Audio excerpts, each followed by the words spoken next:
Oke, mohon maaf karena videonya terpotong-potong. Berikutnya masih berkaitan dengan ruang lingkup atau skop dari psikologi pendidikan. Jadi sebagaimana diketahui, objek dari psikologi pendidikan itu sendiri adalah teaching and learning, yaitu proses belajar mengajar. Maka semua hal yang berkaitan dengan belajar mengajar itu menjadi ruang lingkup dari psikologi pendidikan.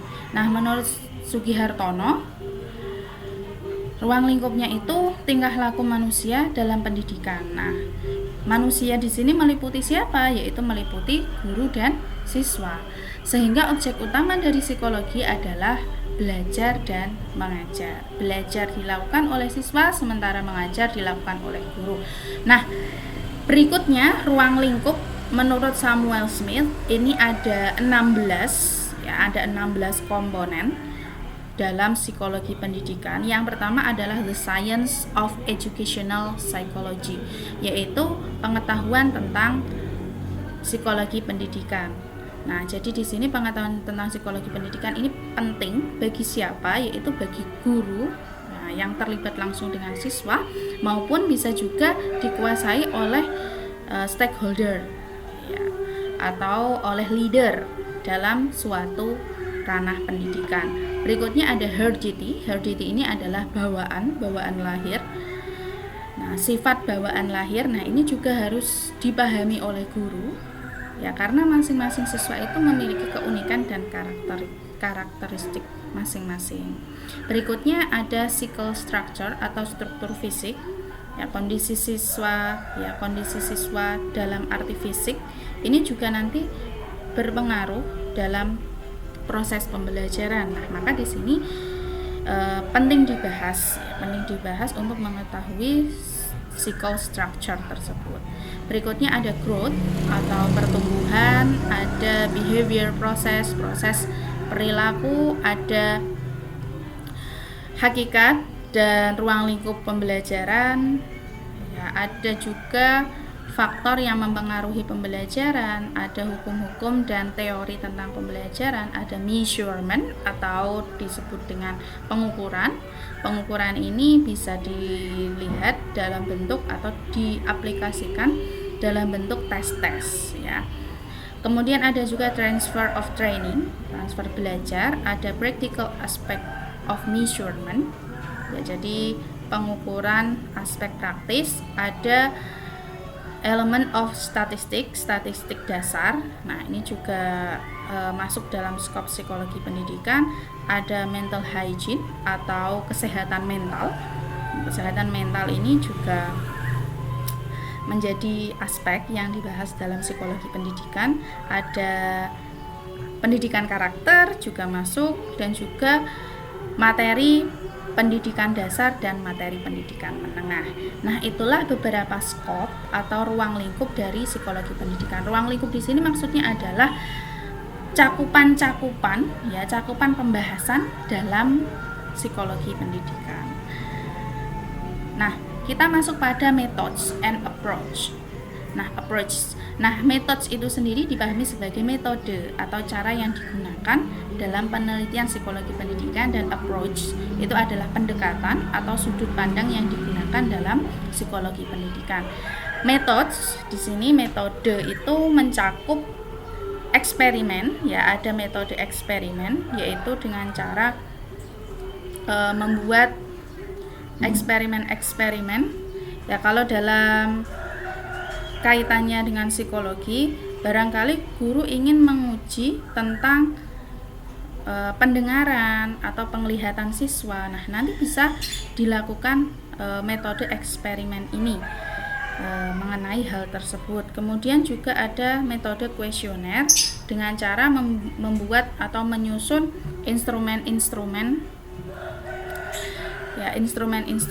yang kemudian diberikan kepada responden. Responden di sini tentu saja yang dimaksud adalah siswa, ya. Jadi guru, atau kalau misalkan researcher atau penelitinya adalah bukan dari internal pendidikan, ya, sebuah lembaga pendidikan, misalkan kalian nanti yang meneliti, berarti kalian dari eksternal lembaga pendidikan tersebut, kalian dapat melakukan penelitian psikologi pendidikan dengan menggunakan metode kuesioner, ya, dengan merumuskan pertanyaan-pertanyaan yang nantinya dikhususkan bagi responden. Respondennya siapa? Bisa guru, ya, untuk mengetahui efektivitas atau efisiensi capaiannya, dan juga bisa untuk siswa sebagai pelaku dalam atau objek dalam psikologi pendidikan itu sendiri.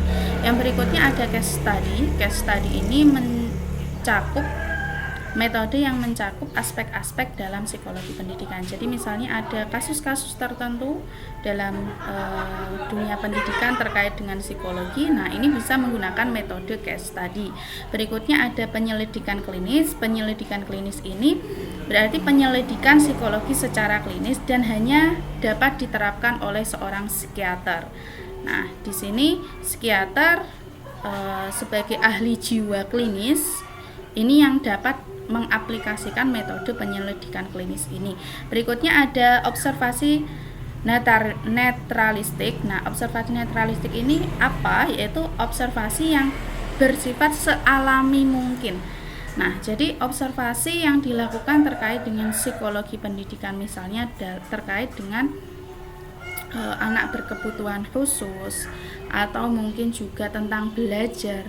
Nah, kegiatan observasi, ya, caranya adalah dengan melakukan observasi namun sealami mungkin. Jadi jangan sampai ada kegiatan yang dibuat-buat, ya, mentang-mentang tahu ada penelitian, kemudian yang semula proses belajarnya itu kurang menarik, ya, sehingga siswa bosan dan lain sebagainya. Namun karena adanya penelitian ini dibuat-buat sedemikian rupa sehingga observasinya menjadi tidak netral. Nah, adapun cara untuk melaksanakan observasi netralistik ini adalah, ya, dengan cara berpesan pada lembaga pendidikan, ya, dipesan, Pak, ini saya ingin melihat bagaimana kondisi belajar, ya, situasi belajar di dalam kelas secara alami. Jadi mohon untuk tidak memanipulasi kegiatan yang ada. Nah, jadi nanti hasilnya juga objektif. Berikutnya ada metode longitudinal. Longitudinal ini berarti metode yang dilakukan secara lama, ya, ada proses yang lama yang dibutuhkan dalam metode longitudinal ini. Di antaranya adalah dalam meneliti tentang perkembangan anak. Nah, jadi perkembangan anak ini tidak serta-merta langsung pada saat mereka sudah dewasa kemudian kita bisa menyimpulkan perkembangannya itu seperti ini, tidak bisa. Namun harus dari umur 0 tahun, ya, dari umur 0 tahun diteliti day per day, ya, dari hari per hari, week per week, kemudian juga dari tahun ke tahun, sehingga dapat diketahui bagaimana perkembangan anak.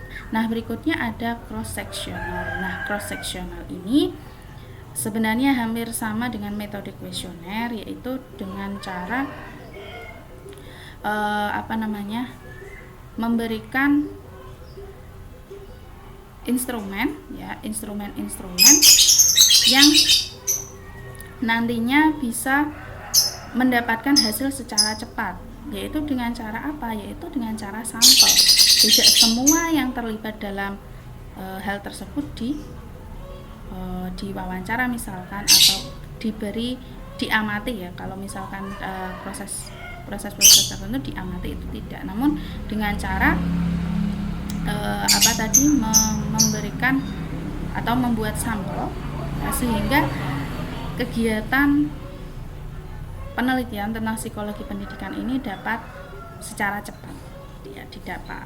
Kemudian yang berikutnya adalah approach. Approach ini sendiri adalah pendekatan atau sudut pandang yang digunakan dalam penelitian psikologi pendidikan. Nah, pendekatannya apa? Yang pertama ada pendekatan historis atau sejarah, atau bisa juga asal usul. Jadi misalkan seorang peneliti ingin mengetahui anak A ini kok bisa motivasi belajarnya kurang. Nah, itu bisa dilihat dari menggunakan pendekatan historis. Jadi dilihat asal usulnya bagaimana, apakah di